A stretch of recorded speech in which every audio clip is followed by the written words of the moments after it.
começa aqui. Bom dia para os que entraram depois.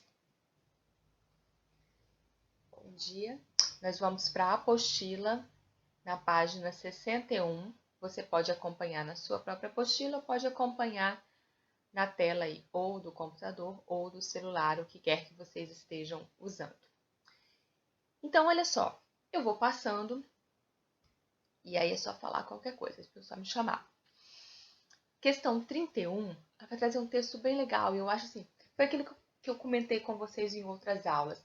Trabalhar com uma literatura indígena, ou trabalhar com a literatura africana, que é o que vocês vão ver o ano que vem, é como enxergar um outro mundo, né? Uma vivência completamente diferente da nossa.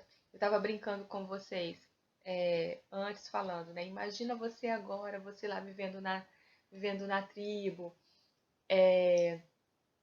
e tendo que levantar e lidar com situações completamente diferentes das situações que a gente lida no nosso dia a dia. Não que uma seja melhor do que a outra, não que uma seja mais rica, tanto no sentido financeiro quanto no sentido cultural. Não, elas são diferentes, são vivências diferentes.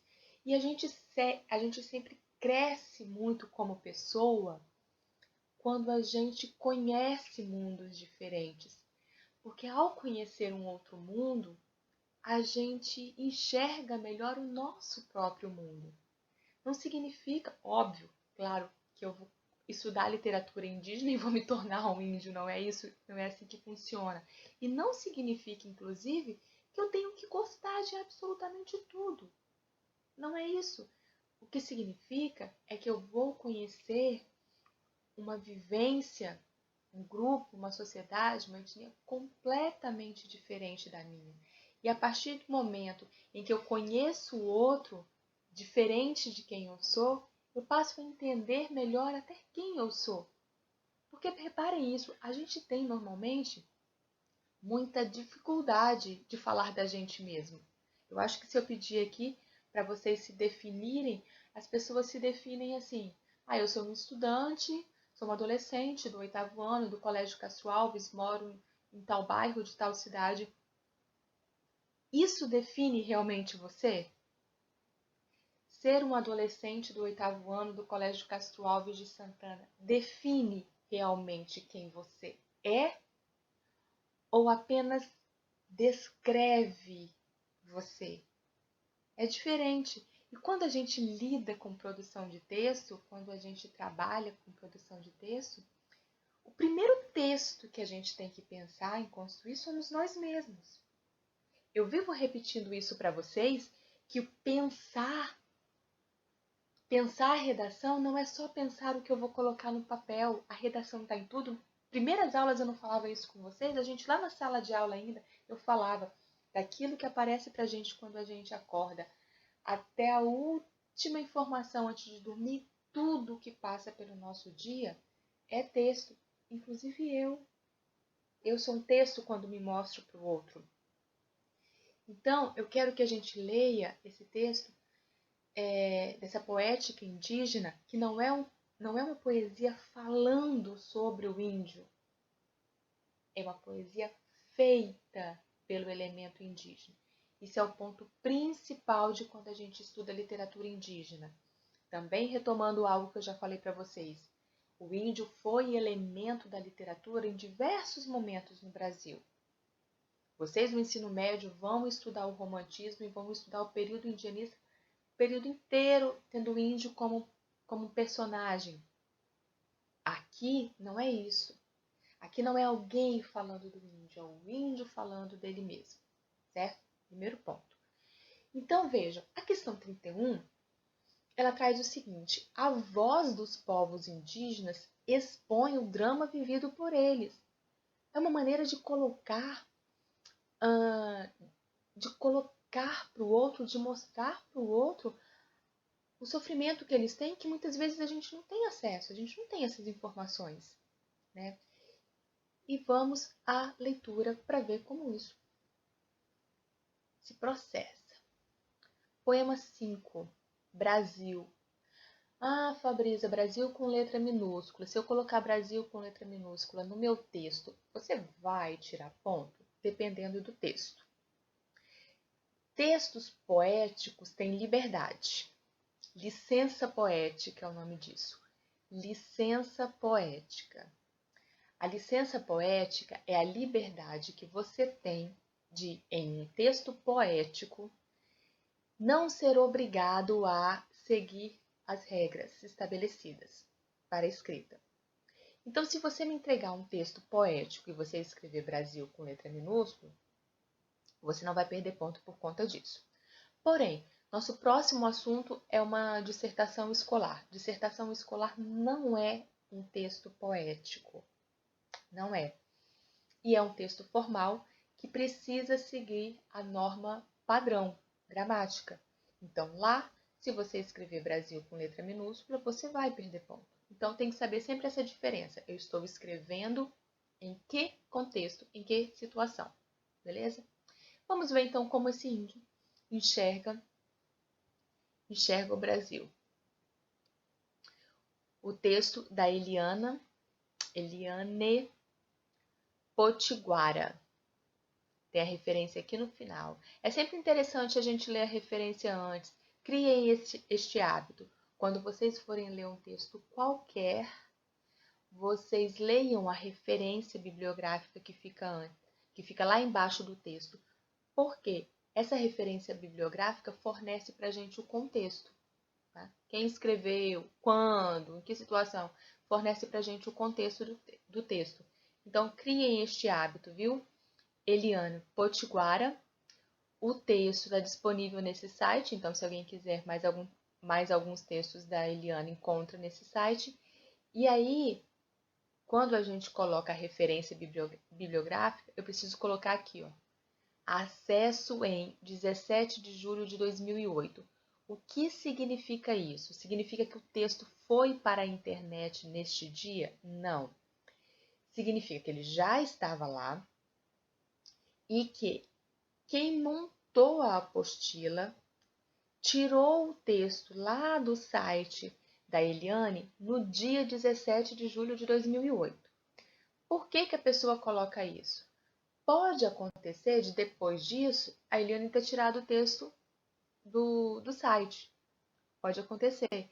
Então, ele informa, olha, no dia 17 de julho de 2018, este texto está disponível lá. Eu não sei se ele está ainda, tá certo? Então, sempre tem que informar. Isso serve para vocês quando forem fazer trabalho.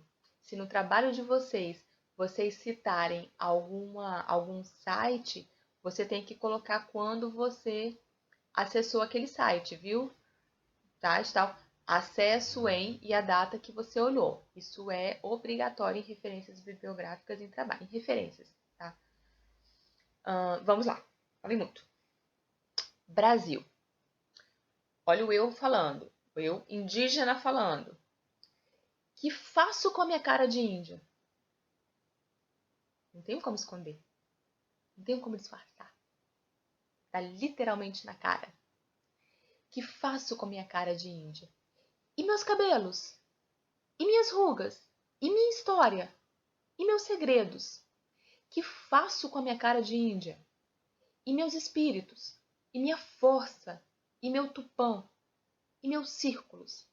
Que faço com a minha cara de índia? E meu toré? E meu sagrado? E meus caboclos? E minha terra? Que faço com minha cara de índia? E meu sangue? E minha consciência? E minha luta? E nossos filhos? Brasil, o que eu faço com a minha cara de índia? Não sou violência ou estupro. Eu sou história. Eu sou cunhã, barriga brasileira, ventre sagrado, povo brasileiro. Ventre que gerou o povo brasileiro, hoje está só. A barriga da mãe fecunda e os cânticos que outrora cantavam, hoje são gritos de guerra contra o massacre imundo. Lindo, né? Forte, né? Não é um grito de socorro? Um grito de socorro. O que estão fazendo comigo? E estão fazendo comigo só pelo fato de eu ser índia. Índio. Não pelo fato de ser violento, só pelo fato de ser índio. Continua aí. Vamos ver umas informações. A literatura indígena é um lugar de confluências de vozes silenciadas. Vamos entender. Confluências. O com, ele indica em conjunto, tá? Fluências, fluir, como um rio que flui. Confluências de vozes, ou seja, eu tenho vozes, no plural, vozes silenciadas juntas ali, fluindo juntas, tá? Silenciadas, elas não têm o espaço para falar. E vamos pensar bem, se não fossem hoje os meios, a internet, os meios que facilitam a comunicação, nós provavelmente não teríamos essas informações ainda hoje, assim como durante séculos não tivemos informações a respeito do que era produzido pelo indígena. Então, essas vozes silenciadas chegam num lugar de conjunto, confluência, e exiladas ao longo da história há mais de 500 anos. Enraizada nas origens, esse instrumento de luta e sobrevivência vem se preservando na auto-história de escritores indígenas. Auto-história, quanto à minha própria história. E descendentes, e na recepção de um público diferenciado, isto é, uma minoria que semeia outras leituras possíveis no universo de poemas e prosas autóctones dele mesmo. É ele contando a história dele mesmo. Ok? Vamos lá nas questões. Acompanha aí gabaritinho para vocês. Vamos lá. Apostila em mão agora para ver o que você colocou e se não colocou, anotando aí. Algumas palavras do poema são de origem indígena. Pesquise e anote o significado de. Tupã, acho que Tupã foi bem mais tranquilo para vocês, né? A gente sempre, mesmo nas lendas indígenas, né, mesmo nos textos indígenas não produzidos por índio, tendo o índio como personagem apenas e não como o autor, Tupã foi sempre uma figura muito presente, né? Então, olha só, a figura da mitologia tupi-guarani que designa um ser supremo, o pai, o progenitor. A grosso modo, gente, assim, a grosso modo, seria o deus indígena. Ju, tenta sair e entrar de novo. A tela não está aparecendo para mais alguém? Vocês estão vendo minha tela?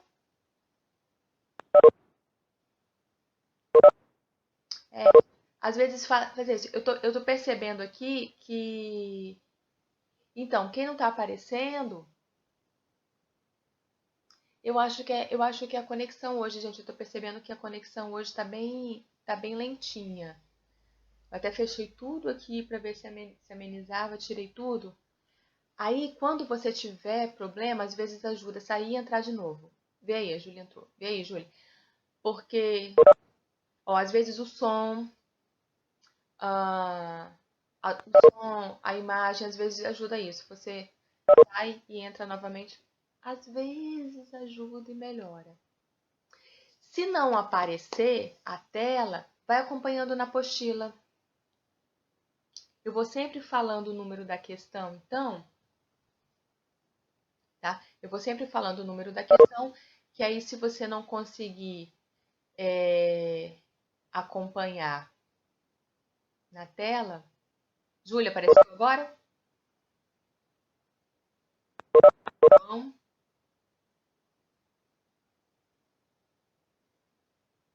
vocês caíram num buraco negro.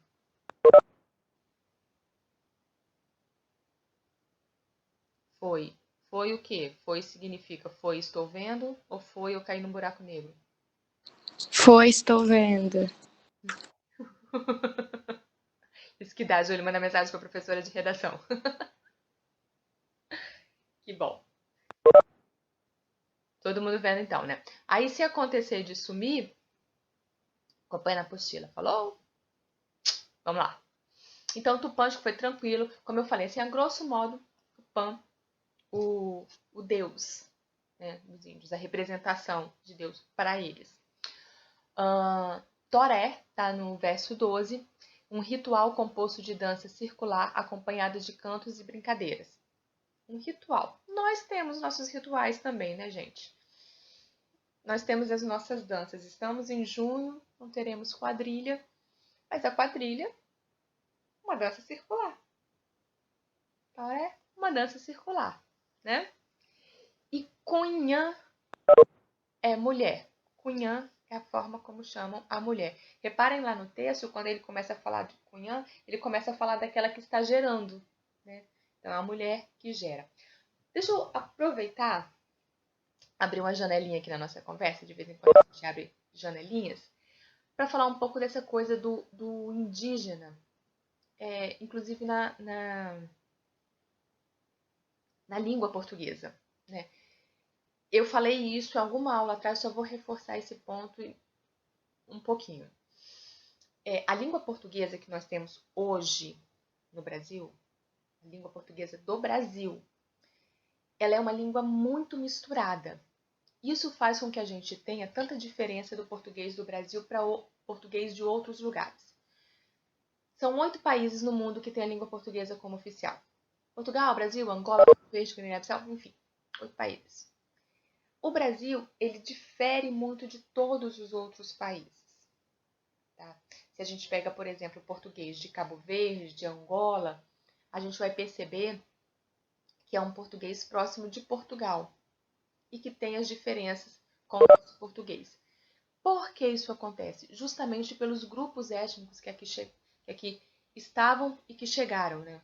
O indígena que já estava e o africano que chegou depois e outros elementos, né? A gente tem italiano, alemão, japonês, né? A gente tem todos esses grupos que fizeram o Brasil essa mistura de cultura e isso influenciou na língua também. Então a gente tem na língua portuguesa hoje, do Brasil, muitas palavras de outras línguas. Nós temos palavras em italiano, nós temos palavras em alemão, em francês, né? Em japonês. Em japonês? Sim, eu falo karaokê, né? Então a gente tem essa mistura toda, fazendo com que a língua portuguesa seja tão diferente de outros.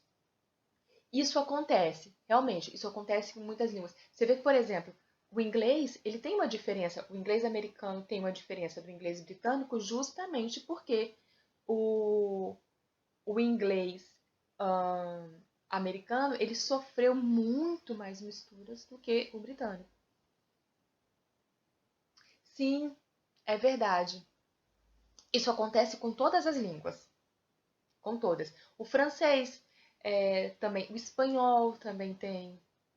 Tá? Isso acontece com todas as línguas. E é interessante, você colocou um ponto, assim, é interessante observar assim, que também é a diferença do inglês de um lugar para o outro. O espanhol da América do Sul é muito diferente do espanhol da Espanha, por conta dessas misturas todas. Né? E isso demonstra a principal característica da língua, qualquer que seja a língua, ela é viva. Essa é a principal característica da língua. Inglesa, francesa, italiana, alemã, hindi, não importa. Mandarim. Ela é viva. Tanto que línguas morrem. Né? É a mesma coisa do humano. A língua nasce, a língua cresce, a língua se desenvolve, a língua reproduz e às vezes morre. Né? O latim é considerado uma língua morta. O que é uma língua morta? Ela para de variar. O latim, por mais que ele seja trabalhado hoje ainda, por exemplo, os documentos do Vaticano são publicados em latim. Se estuda latim em algumas áreas, a área do direito, se estuda latim na área de letras. Eu tive latim na faculdade.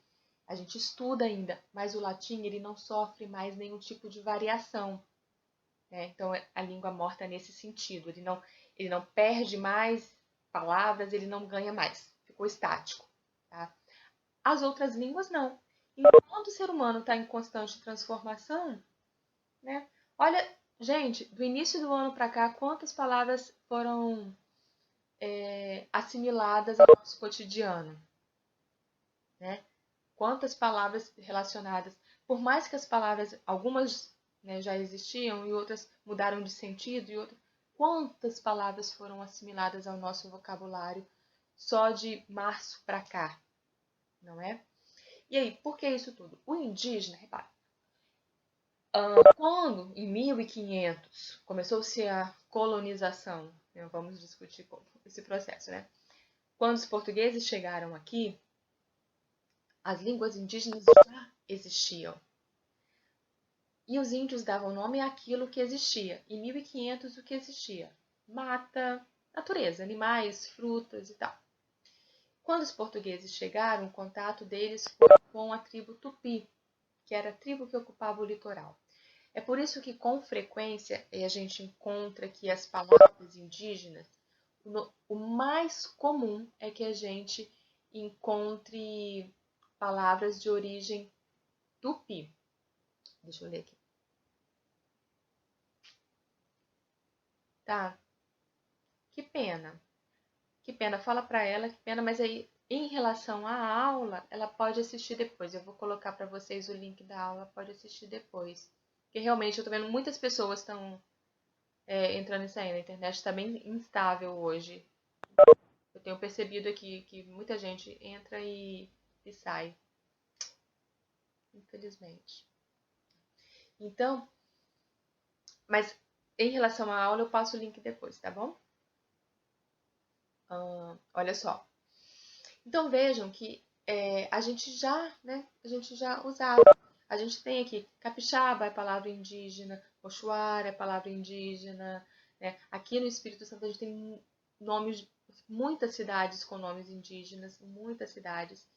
Então o vocabulário indígena já fazia parte do nosso vocabulário, né? Então algumas palavras assim a gente reconhece, outras não. Cunhã, não, pra gente já não era tão comum. Questão 33. Nesse poema, o eu lírico faz um retrato de quem?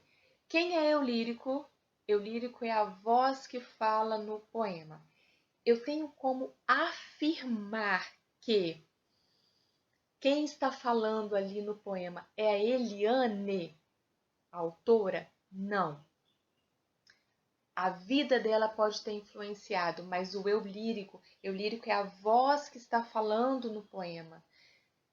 Eu não posso afirmar que é a Eliane.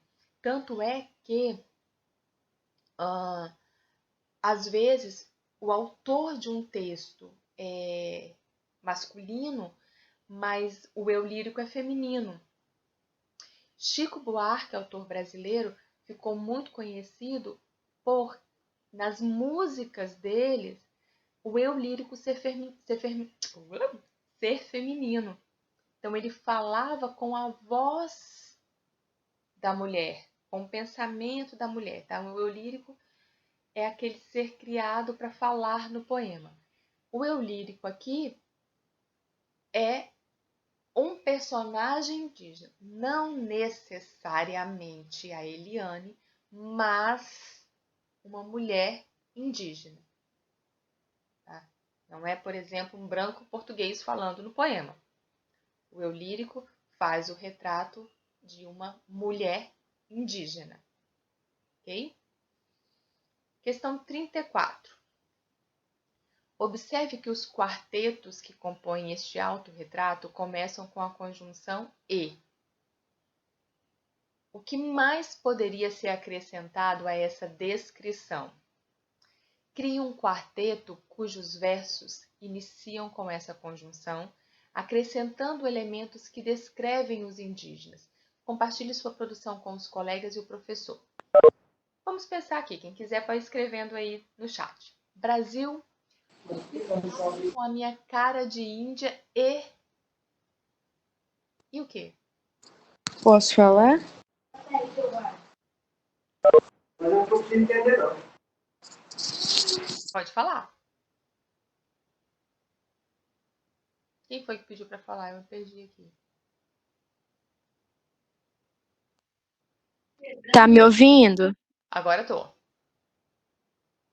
Eu botei assim, Brasil, o que faço com a minha cara de Índia? E meu colar?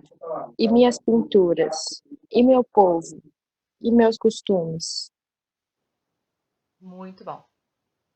Exatamente. Adorei.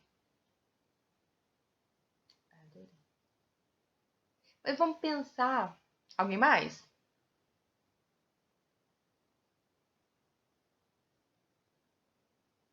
Vamos pensar numa coisa assim totalmente diferente, assim, uma coisa de sentimento agora. Vocês já foram em tribos indígenas? Alguém aqui já foi? Não?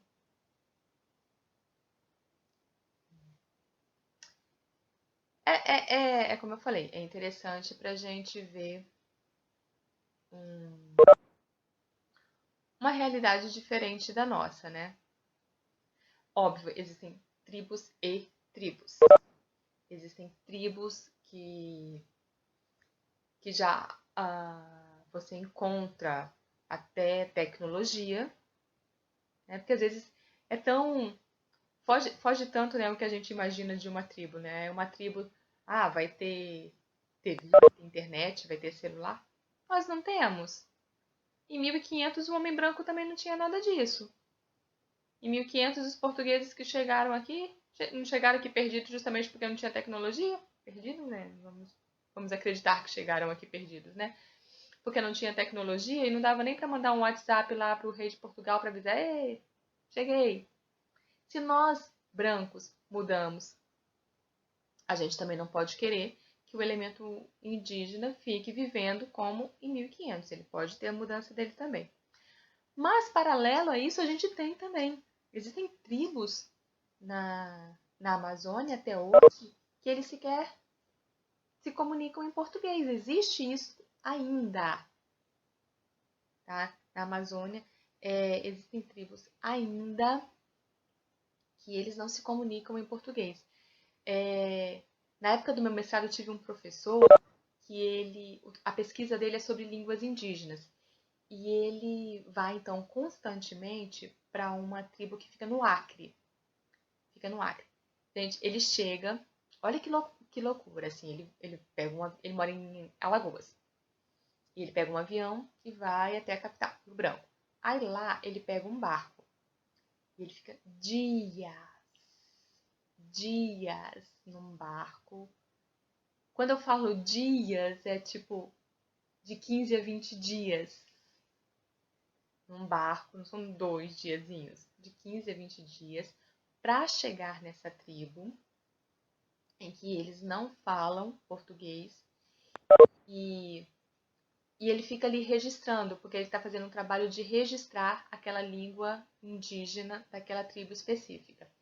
Quando ele começou a fazer o trabalho e ele foi para lá, antes de ir, ele tirou todos os sisos dele, ele tirou a amígdala, todas aquelas coisas que podiam lá no meio da mata dar uma crise nele, uma crise de dor, de infecção, inflamação, que podia dar uma crise e ele não ter como correr para um hospital, porque 20 dias de barco, ele tirou tudo antes, para não correr o risco. E aí ele vai para lá e ele fica 6 meses lá, direto, ele fica 6 meses na tribo. E é uma tribo, eles não têm ideia do que está acontecendo aqui. Pandemia? Menor ideia disso. Distanciamento social? Já estavam. Já estavam. Então, se colocar ali é se colocar muito, responder essa pergunta assim, e o que eu sou realmente, né? Assim, o meu modo, porque a gente tem a mania de se comparar e de se descrever em relação ao outro, né? Se eu falo, por exemplo, fulano tem cabelo comprido. Se eu descrevo isso do fulano, é porque existe o fulano de cabelo curto. Né?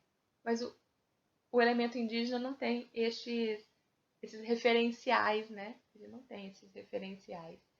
Gostei muito da descrição. Alguém mais quer completar? Davi é muito quieto hoje. Davi acho que tá com preguiça. Tá quieto hoje, calado. Vou seguir, então. Não precisa não, professora. Tô caladinho só escutando. Tudo bem. Porque eu tô falando muito hoje, né? Tô faladeira. A senhora é professora, a senhora tem que falar, né? Você precisa ficar aqui olhando pra vocês? Pois é. Vamos lá. Então vamos. Qualquer coisa vocês me chamam aí. Ó, em grupo não poderemos fazer isso. Questão 35. Acho interessante vocês... quem gosta, pensa aí, quem gosta de escrever, quem gosta de pintar, procura fazer algo com a temática indígena. E aproveitando, olha, surgiu na sexta série, porque os meninos no sexto ano está me produzindo muita coisa. Aí surgiu a ideia de quando voltarmos, a gente fazer uma exposição, eu falei até com Bazia. A gente vai fazer uma exposição sobre tudo que foi produzido durante a quarentena. Os textos escritos, os desenhos feitos, os quadros pintados. Tem gente que descobriu aí que pinta quadro nessa quarentena. Então, a gente vai juntar, a gente vai juntar tudo e expor. Então, guardem os de vocês também, tá? Se estiverem produzindo texto, desenho, pintura, guarda tudo para a gente poder expor depois. E aqui, se alguém quiser fazer essa questão de 35, desenhem, pintem, usem colagem ou a técnica que vocês quiserem para fazer algo nesse sentido, tá bom? 36, então. Releia este verso. Depois a gente vê uma forma de... tá, depois passa. Legal. Legal. Mas assim, a gente avisa com antecedência para vocês. Mesmo quando a gente voltar, não vai ser assim, a gente volta e já faz no dia seguinte. A gente avisa com antecedência para todo mundo se organizar, tá bom? Então, fica tranquilo. Olha o verso. Brasil, o que faço com a minha cara de Índia? E olha, ela é do Brasil, né? Olha que coisa, é como se ela falasse com um elemento que fosse de fora, né? Então, a letra A. Complete o quadro com o vocativo de cada um dos poemas. O vocativo do poema 4, o anterior, Nhandeva, que é o índio. A gente leu na aula anterior esse vocativo. Olha como escreve aí, Nhandeva, que é o índio. O vocativo do poema 5 é o Brasil. Vamos lembrar o que é vocativo? Aquele com quem eu falo. Professora, não entendi. Professor é o que você usou para me chamar, professor é vocativo. Você pode usar para me chamar Fabrisa, professora, tia. Não importa, qualquer uma dessas palavras, quando você usa para chamar alguém, isto é o vocativo. E ela não está falando do Brasil, ela está falando com o Brasil, então Brasil é o vocativo. Letra B. O vocativo identifica o interlocutor. Interlocutor, aquele com quem o locutor está falando. Ou seja, a quem o eu lírico se dirige, com quem ele fala. O que você percebe de diferente nos interlocutores desses dois textos? Tem a respostinha aqui, mas eu vou comentar. Veja bem, no primeiro texto ele fala diretamente com o índio, ele fala com um igual. No texto 4, ele fala com um igual a ele. Alguém que é próximo dele. Portanto, alguém que sabe o que ele sente. No texto 5, ele fala para outro. Ele fala para outro. No texto 5, ele quer dizer o seguinte: o índio está sendo exterminado no Brasil. É uma quantidade muito menor do que em 1500. Então ele pergunta, tá? Eu não tenho como mudar. O que eu faço então? O que eu faço com a minha cara de índio? Eu mudo isso? Como assim? Então me diz. Se você não me aceita como eu sou, me diz o que fazer. O que eu vou fazer com essa cara, com esse cabelo, com esse colar? Entendeu? Então, essa é a diferença. Quando ele usa o índio no vocativo, ele está falando com um igual a ele. Quando ele usa o Brasil, ele está falando com um diferente e que ainda o oprime. Beleza? Se perguntarem, eu paro, senão eu vou seguindo. 37. A penúltima estrofe do poema, estrofe cada conjuntinho de versos, tá? A penúltima estrofe do poema fala em barriga brasileira e ventre sagrado.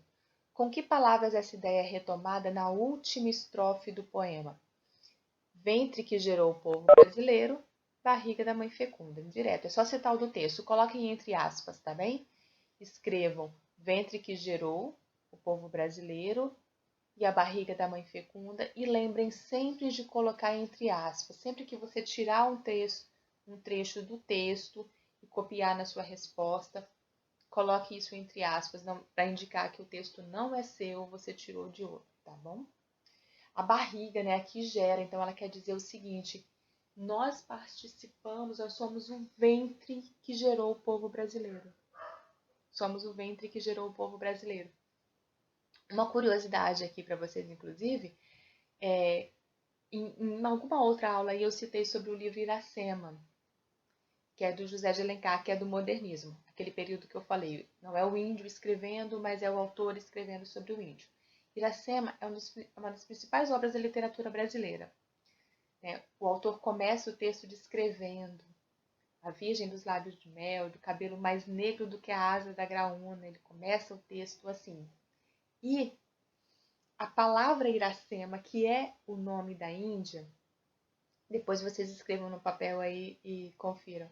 A palavra Iracema é a palavra América. É a palavra América, com as letras trocadas. O José de Alencar pegou a palavra América, redistribuiu as letras para formar o nome Iracema, o nome da Índia. O que ele queria ali? Ele representava o surgimento do povo brasileiro, porque a Iracema ela tem um filho do fruto do relacionamento com um homem branco, português, e isso é a simbologia do povo brasileiro, né? A mistura, né? Essa mistura toda. Aí tem um final bem inesperado, mas eu não vou dar spoiler. Não vou. Questão 38. A leitura do poema 5, Brasil, permite concluir que o texto trata principalmente, letra D, de docinho, da busca da mulher indígena pela própria identidade. Tranquila essa daí, né? Sem problemas não. Questão 39. Como está estruturado o poema Brasil? Observe a silhueta do texto e registre quantas estrofes e quantos versos tem o poema. Vamos lembrar isso. Verso é cada linha. Tem uma palavra na linha é o verso, tá? E estrofe é o conjuntinho de versos. Então, o poema tem 11 estrofes e 35 versos. 11 estrofes e 35 versos. Só contar. Moleza. Aqui, detalhezinho. Questão 40, pega um pouquinho. Concentra aí para marcar. Para marcar aí na apostila de vocês. Ela pega um pouquinho, gente. Olha, divida metricamente as estrofes abaixo. Isso aqui é fazer o seguinte, fazer uma divisão silábica, uma separação de sílabas, porém uma separação de sílabas poéticas. Tá? Na separação de sílabas poéticas, você separa até a última sílaba tônica do poema, você não separa até a última sílaba tônica. Então, veja aqui, ó. Olha a separação. E meus fica junto, né? Cabelos. Ó, Veja a divisão que ele está fazendo. Em algumas separações ele já tinha. Ele quer que você separe em relação à pronúncia. I, mi, nhas, ru. A última sílaba é ru. I, mi, nhais, tó. Você não separa entre o mi, entre o nha e o stó. Tá. Você não separa entre o a e o is, porque quando você fala junto. Minha história, você lê sem pausa entre uma palavra e outra. Então, você não faz a separação ali. Viu? Repara que a separação poética, a separação de sílabas poéticas é diferente da separação de sílabas convencional. Para você ir acompanhando aí, é o seguinte, onde está a barrinha azul, olha na telinha e marca na sua apostila. Olha na telinha e marca na apostila. Onde está a marquinha azul é onde você precisa fazer a separação. E meus segredos. E meus espíritos. Não vou separar ritos. E minha força. E meu tupã. E meus círculos. Não separo círculos. E meu toré. E meu sagrado. E meus caboclos. E minha terra. Ok? Quantas sílabas poéticas tem esse verso? Isso se mantém em todo o poema. Quantas sílabas poéticas tem este verso? 1, 2, 3. Eu conto até a última. 1, 2, 3, 4. 1, 2, 3, 4. 1, 2, 3, 4. Repara que ele vai nesse. Isso mantém o ritmo. 3. 1, 2, 3, 4. 1, 2, 3, 4. 1, 2, 3, 4. A gente comentou em algum momento. Tudo pensado. Então, eu não penso só no conteúdo, eu penso em manter o ritmo. As palavras são pensadas em relação ao que elas significam, em relação ao ritmo também. Então, isso se mantém em todo o poema? Sim, para que seja mantido o ritmo do poema. Questão 40. Para que seja... É só contar ali, tá? Ele fala quantas sílabas poéticas, é só fazer a contagem, depois cada um faz aí. E isso se mantém em todo o poema? Sim. Para que se mantenha o ritmo. Questão 41. Reproduza o refrão do poema e comente a função dele no texto. O refrão se repete para manter o ritmo e, como ele fala aqui, manter a ideia da identidade. Eu tenho que ficar puxando sempre. Aí, Brasil, faço. Tenho sempre puxando o outro. Ok? Algo até aí? Alguém? Vai falando, hein, gente? Questão 42. Eu vou até essa 42, viu? Aí eu paro. Paro aqui na página 63. Após a leitura dos textos dos poetas indígenas, analise essa citação e discuta com os colegas. O índio é invisível. Né? Invisível no sentido de ele não é enxergado pela sociedade de modo geral. Quando vocês ouvirem assim, pessoas invisíveis na sociedade, são pessoas que não são enxergadas pela sociedade. Invisibilizado, perde a sua voz, perde o foco, perde a imagem, desaparece afogado no mar da burocracia, afogado no mar das palavras, vai sumindo aos poucos. E como um grito no silêncio da noite, ninguém sabe de onde veio, ninguém sabe onde encontrar. Você concorda com essa afirmação ou não? Bom, a gente tem, assim, quando se discute isso, a gente vai para muitas áreas complicadas do Brasil. assim, principalmente no que diz respeito hoje em dia aos conflitos de terra da região norte do país. É muito difícil a gente determinar assim, quando se tem uma guerra e quando há violência dos dois lados, é difícil a gente determinar quem é o certo, né? Então esse é um tema que a gente vai ter como se aprofundar hoje, infelizmente, mas a gente pode linkar na próxima aula, quando começarmos a falar de dissertação, ser o primeiro tema para a gente discutir. Como ficam essas questões?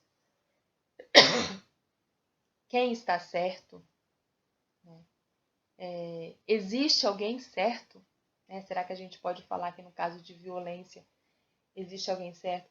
E são muitos os casos de conflitos hoje na região norte do país, onde se concentram os elementos indígenas. Os conflitos são muito grandes. É porque normalmente a mídia não transmite, viu? A grande mídia normalmente não transmite, mas é constante os casos de violência. Outra coisa que tem crescido muito, são os casos de suicídio indígena. Porque justamente aqui a pessoa perde a identidade. Ele tem que deixar de ser índio, mas a tradição diz que ele precisa ser índio, ele fica, quem sou eu? A que mundo eu pertenço de verdade? Tá? Então tem acontecido muitos casos de suicídio, principalmente entre adolescentes indígenas. E letra B, qual é o papel da literatura indígena, especialmente perante essa ideia do índio invisibilizado? Anote as conclusões que vocês chegarem.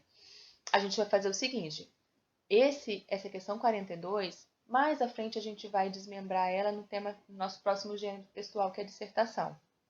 Então, vocês apresentarem a opinião de vocês a respeito disso. Eu vou juntar estes dois assuntos. Tá? Quando começarmos a falar sobre dissertação, a gente começa a discutir a literatura por esse ponto de vista. Enquanto isso, vocês vão pensando, pesquisando, anotando principalmente.